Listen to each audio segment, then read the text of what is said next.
In this video, I'm going to show you how to fix the Sora content violation error. Now, this error usually means that AI thinks your prompt, image, or video breaks its content policy. This can happen even when the content feels harmless, but here is a step-by-step guide to fix it.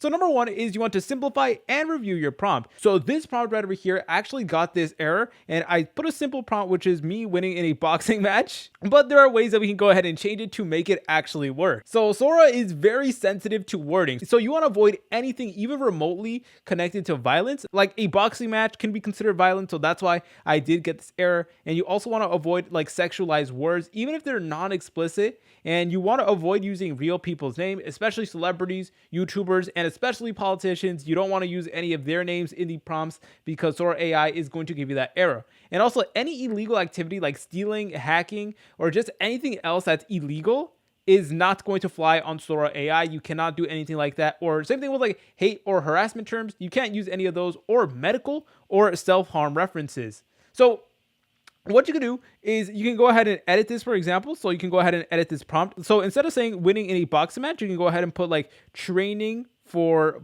boxing right over here.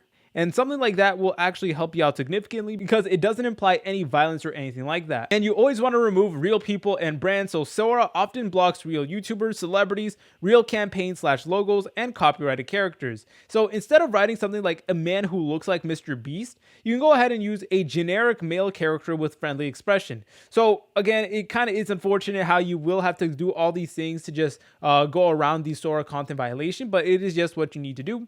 And what you always want to do is you want to avoid too realistic human descriptions. So ultra real humans trigger moderation more often. So the best course of action is to change up your prompts, make it more friendly and more family friendly. But you could also use other alternatives as well and see if those get the job done. If you guys found this video helpful, make sure to leave a like and subscribe. I'll see you in the next tutorial.